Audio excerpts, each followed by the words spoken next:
Alors, avec quelle option du comité de coordination nationale qui vous a été présentée par Stéphane il y a quelques minutes, êtes-vous d'accord au sujet de la convergence? La convergence. Un débat préféré. Sans blague, trois choses sur la convergence, entre guillemets, parce que qu'est-ce que ça peut bien vouloir dire. Mais bon, trois choses donc sur la convergence. Premièrement, ça me fait plaisir de répondre à la question, parce que je crois en la souveraineté locale, et si le conseil de coordination de Jean Lesage me pose la question, je vais y répondre. Mais au fond, le plus important, c'est pas ce que nous, ici, en avant, on en parle, on en pense, c'est ce que les membres de Québec solidaire en pensent. Cette décision-là, c'est une décision fondamentale pour notre parti, elle est importante. Il faut que ça soit une discussion qui se fasse démocratiquement. Et donc, ça me fait plaisir d'alimenter le débat, mais au fond, le plus pertinent, c'est pas ma position, c'est la position des membres de Québec solidaire. Puis j'ai bien hâte qu'on en débatte au Congrès. Deuxièmement, sur la convergence, j'ai une approche, je vais le dire comme je le pense, là, modérée et prudente. C'est-à-dire que je suis ni un partisan invétéré, ni un opposant farouche à cette idée-là. J'ai vraiment une position qui est prudente et qui est modérée. Troisièmement, quelle est donc cette position? Ben, cette position-là, et c'est ma position personnelle, je vous dirais que ABC, là, moi je suis, premièrement, je vous dirais, étant donné ma position modérée et prudente sur la question, moi comme porte-parole, je vais être tout à fait à l'aise de défendre les trois, quel que soit le choix du Congrès en mai. Et c'est pour ça que je tiens, notamment dans mes interventions dans l'espace public, à rester modéré et à rester prudent sur cette question-là, pour justement m'assurer que si jamais je suis élu porte-parole, je sois à l'aise de défendre les trois parce que je ne me serais pas peinturé dans un coin. Et donc, cette position-là, c'est quoi entre A, B et C? Moi, bien honnêtement, la B et la C, c'est ces deux propositions pour lesquelles je serais capable de voter. Je pense que la A, elle est malhabile à certains égards. Le risque avec la proposition A, c'est que ce soit interprété comme le fait qu'on claque la porte, qu'on refuse tout dialogue, et je pense que ça nous expose ça à un backlash, à une réaction très négative de la part d'une bonne partie de l'électorat qui s'attend à ce qu'on soit capable, à tout le moins, de s'asseoir, de discuter avec le Parti québécois. Je ne dis pas ça parce que j'ai des sympathies pour le Parti québécois, je dis ça parce que je pense qu'il faut faire attention dans ce débat-là. Je pense qu'il faut sortir de nos cercles militants, se mettre à l'écoute de ce que beaucoup de nos électeurs potentiels disent. Et moi, je les rencontre là, tous les jours, ces gens-là. Dans la rue, ils m'arrêtent tous les jours. Et ce qu'ils me disent, c'est on s'attend à ce que vous soyez au moins capable de discuter entre vous. Et moi, c'est le problème que j'ai donc avec l'option A. Pour ce qui est de l'option B, est-ce qu'elle est parfaite? Non, mais je serai en mesure de voter pour. Et l'option C aussi, parce que je pense que ce qu'il faut éviter à tout prix, peu importe la décision qu'on prend, c'est porter, je dirais, l'odieux, qu'on puisse être blâmé pour avoir fait capoter le processus de discussion avec le Parti québécois. Donc moi, P ou C, ça fait tout à fait mon affaire. Ce qui est le plus important pour moi, c'est pas nécessairement la décision qu'on prend, il faut qu'on garde simplement en tête, je sais que je l'ai dit tantôt, mais je le rappelle, que l'avenir de Québec solidaire, là, ça dépasse ce débat-là ponctuel sur des alliances en 2018. L'avenir de Québec solidaire, c'est surtout qu'est-ce qu'on fait avec notre parti. Il faut faire bien attention de ne pas mettre notre parti à la remorque de ce débat-là, de ne pas faire de Québec solidaire simplement un escabeau sur lequel va monter le Parti québécois pour être au pouvoir. C'est une image que il faut pas nous-mêmes se positionner dans le rôle du petit frère du Parti québécois. Il faut qu'on incarne une alternative politique aux libéraux sur nos propres bases. Et là, quand je dis ça, je ne dis pas qu'il ne faut pas négocier, je dis juste qu'il faut garder ça en tête dans nos discussions. Si on est capable de trouver une entente qui réponde aux critères qui sont dans la proposition B et qui sont également conformes aux conditions que le Conseil national a posées à l'automne dernier, moi je suis tout à fait capable de vivre avec ça, mais soyons prudents et modérés dans ce débat-là. Évitons les excès d'enthousiasme qui pourraient nous mettre dans un rôle qui serait néfaste et qui nous ferait perdre la crédibilité comme option politique de pouvoir. Alors, merci beaucoup.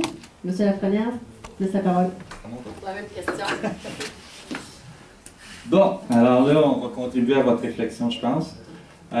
Contrairement à... Bon, encore, je vais mettre les mains de bénévoles. C'est-à-dire, si j'avais voulu absolument défendre une ligne, personnellement, je ne me serais pas présenté comme porte-parole. C'est pas mon option. Dans ce sens-là, moi, j'ai quand même fait une réflexion personnelle, puis je comprends très bien les gens, vous voulez savoir un peu où c'est qu'on se positionne là-dedans, c'est de bonne guerre, alors j'y vais. Et moi, contrairement, je suis beaucoup plus proche de l'option A. Ceci dit, c'est pas, il faudrait rentrer dans plein de nuances, là, mais J'ai clairement dit que je préférais l'option A telle qu'elle a été présentée tantôt, parce que pour moi, c'est celle qui met ce qu'est Québec solidaire et ce pourquoi on a parti ce parti-là le plus correctement. Et pour moi, c'est clair, et ça l'engage au niveau de nos options. On y parle de l'austérité, de la transition énergétique, de l'indépendance, et c'est des thèmes importants qui font partie de notre programme. Donc, et c'est là. Et il faut, à un moment donné, faire la cassure, à mon avis, avec le Parti québécois si on veut avancer, parce que pour moi, c'est un parti essentiellement néolibéral. Et on se comprend bien ici, là. Moi, je ne suis pas en train de dire que tous les gens du Parti québécois, c'est des néolibéraux, c'est pas ça pantoute. Mais je sais très bien qu'il y a des gens progressistes, j'en discute avec certains d'entre eux et certaines d'entre elles. C'est pas ça la question, mais c'est les gouvernements du Parti québécois, pour l'essentiel, depuis au moins Lucien Bouchard, et à mon avis un peu plus loin même encore, ont mené pour l'essentiel des politiques économiques de la même façon que les libéraux. Et à un moment donné, si on n'arrête pas et c'est la faiblesse à mon avis un peu de l'option B, c'est-à-dire qu'on laisse encore vaguer l'idée qu'il y a peut-être moyen de parler avec eux autres puis de s'entendre. Et en pensant qu'on va finir par rallier les progressistes du Parti québécois ou les convaincre au moins de lui donner quelques circonscriptions. Mais c'est justement en continuant ce débat-là qui n'en finit plus, cette illusion-là, qu'à mon avis, on fait tout le temps que, ben là, regardez, le plus gros, c'est le Parti québécois, fait qu'on va y aller stratégique, puis bon. Fait j'ai l'impression que la B, c'est de perpétuer encore le dilemme dans lequel on est. Personnellement, c'est comme ça que je l'analyse. Pour ça, et aussi, mais je veux juste dire aussi que ça ne veut pas dire, mais pas du tout à mon avis, qu'on veut travailler tout seul. Il y a un autre parti, mais il y a aussi la société civile. Elle fait partie de la proposition du renouveau. Je trouve qu'on la met souvent dans les propositions, dans l'ensemble des trois propositions. Peut-être dans la 1, on la reprend, mais encore là, pas complètement à mon avis. Mais c'est faire alliance avec des gens de la société civile aussi. Je pense que cet aspect-là ne doit pas être négligé. Donc, en gros, c'est mes réflexions sur la question. Donc, on fera la discussion tantôt, ça me fait plaisir. Merci beaucoup, Sylvain, pour d'avoir partagé cette position. Je cède la parole à Jean-François Lissard. En tant que membre fondateur de Québec solidaire avec plusieurs autres, je me sens très à l'aise à participer à un débat qui concerne les membres du parti. Je suis membre de ce parti-là avant d'en être un candidat au poste de porte-parole et je vais continuer d'en être un membre, que je sois élu ou pas. De la même façon que Amir, qui est élu, de la même façon que Andrés, qui est au Coco National, ou que André Frappier se prononce et donne leur opinion, je donne la mienne aussi et j'ai envie de la promouvoir. Ça ne change rien au fait que si je suis élu porte-parole, je vais porter la parole des membres, parce que ce sur quoi on est en train de voter, c'est sur des considérations stratégiques. Ça n'a rien à voir avec nos valeurs, ça n'a rien à voir avec notre programme. On est juste en train de se poser la question, 2 minutes, par quel itinéraire on va passer pour réaliser ce programme-là. Et pour moi, c'est un débat qui est complètement différent que si on me demandait de me prononcer sur les hydrocarbures, l'électricité, etc. Vous remarquerez qu'on ne se prononce pas sur l'enjeu 5 en ce moment. Et selon moi, le débat doit être fait, comme Gabriel l'a dit tout à l'heure, par les membres. Et là-dessus, je me garderai une réserve. Mais le COCO, quand on est porte-parole, on siège au COCO de Bordua. Au COCO excusez-moi, des formations professionnelles. Au COCO du parti. Puis au COCO du parti, on oriente les réflexions, on pose des questions aux membres qu'on ramène à chaque congrès, à chaque conseil national. C'est le rôle du comité de coordination du parti que de soulever ces interrogations-là. Et je pense qu'il faut être capable de prendre acte de la conjoncture et d'arriver à faire des propositions qui sont en lien avec la conjoncture quand on aspire à siéger au comité de coordination nationale du parti. Ceci étant dit, j'avais préparé une belle réponse. Je vais vous dire brièvement que c'est l'option B que j'ai envie d'appuyer. Je vous invite à faire tous les amendements que vous jugerez pertinents pour rendre cette option B-là peut-être plus à la page de ce que vous pensez qui est pertinent d'avoir comme cadre.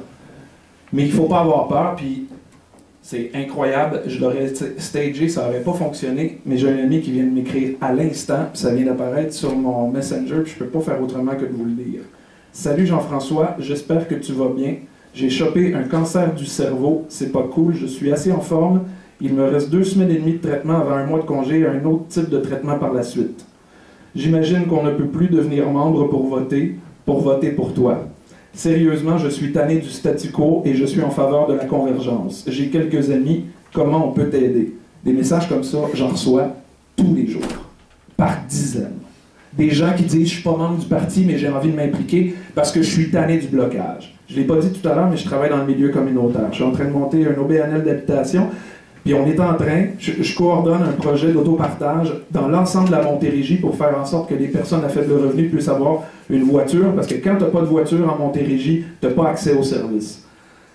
La concertation, parler avec le monde, s'entendre, négocier, c'est quelque chose que je fais dans ma vie de tous les jours. Tout le temps. Et tous ces gens-là voient les impacts épouvantables des politiques du gouvernement libéral actuel, qui est plus à droite qu'on n'aurait jamais pensé, imaginer qu'un gouvernement du Québec pouvait être à droite. Il y a des impacts réels, et quand on dit qu'on va attendre, qu'on va prendre notre temps, il y a des victimes collatérales, ce genre de discussion-là, et moi, je n'en veux plus. Je ne veux plus qu'il y ait de plus en plus d'itinérants dans la rue. Je ne veux plus qu'il y ait de plus en plus de familles qui n'arrivent pas à joindre les 2 bouts.